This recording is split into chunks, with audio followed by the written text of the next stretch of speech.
It's time for another 3-round mock draft here in the Sportsocracy, leading you up to the 2023 NFL Draft with all of your draft miss coverage. It's time to talk about the Miami Dolphins. That's a team that you're going to have to wait a minute before you have a pick. But there are a couple players that I feel like – I mean, look, Miami has a few needs. I like the Jalen Ramsey acquisition. That took care of the corner problem because last year they were bad. At the corner position for a team that spent that much money, Byron Jones apparently can't walk now. Xavier Howard was just awful. That was a big need.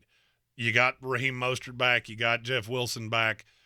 So I feel like you've taken care of running back. I will look to add one of those later in the draft that's a long-term.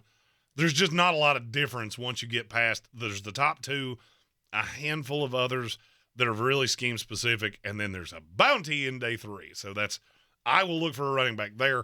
But they do have one great big need, and I am going to take care of it at number 52. Tucker Kraft, tight end out of South Dakota State. I really like this kid, and I don't know why he is kind of a skewed past with Laporta and Mayer and Kincaid and Musgrave. You think he's in the same class? I do. I actually like him better than Darnell Washington, if I was being really honest, because Washington's a really good blocker. He doesn't provide much as a receiver. I feel like Kraft is a raw blocker, really dominated at a lower level of competition, but I see the technique. He's a little high. He blocks a little high, but that's something that I can coach out.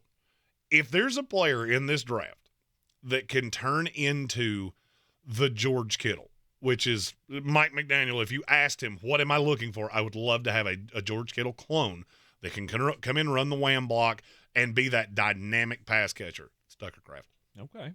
I'm not sure if you got Miami in a room and they had to tell you the truth, I wouldn't be shocked if he was the number one tight end on their board because he's the one that makes the most sense. Right, fits their scheme the best. And gives you a really good receiving threat. I mean, he's not crazy.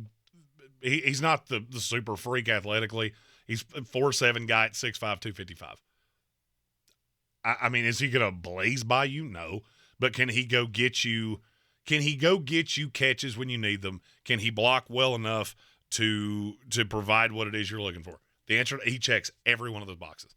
And I've had him to Miami now this is 3 of these in a row. I've had him going to Miami right there.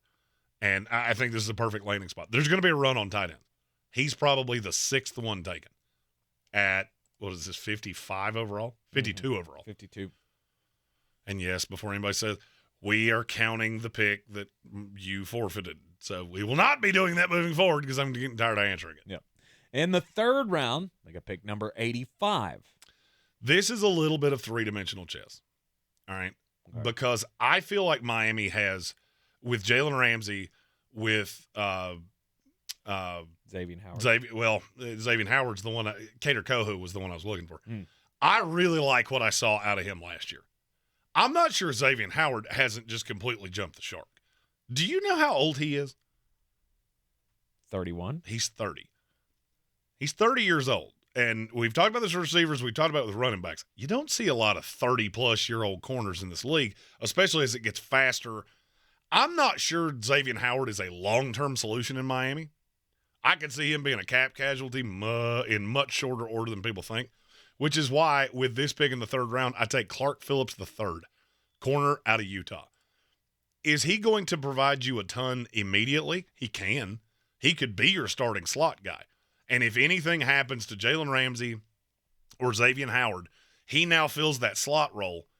Kohu can go out on the outside because I've seen him do it.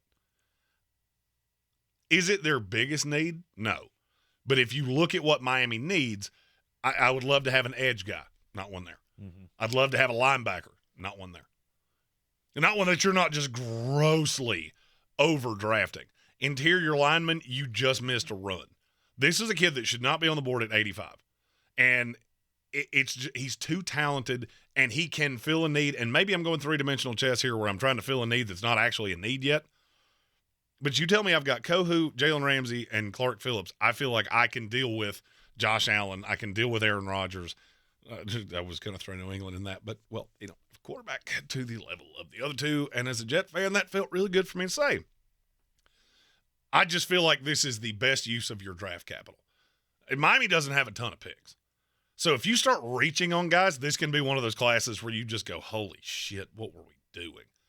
And neither of these are reaches. They're both talented players, and I think they fill holes on the Miami roster as it currently sits. All right, Tucker Kraft, the tight end out of South Dakota State, and Clark Phillips III, the corner from Utah. If you like these picks, if you hate these picks, feel free to comment that in the comments. If you just want to call me a big mulleted dipshit, you can do that as well. I answer all of those. We will have 2 more 7-round mock drafts, the A+ for every team, which is where I take your draft picks.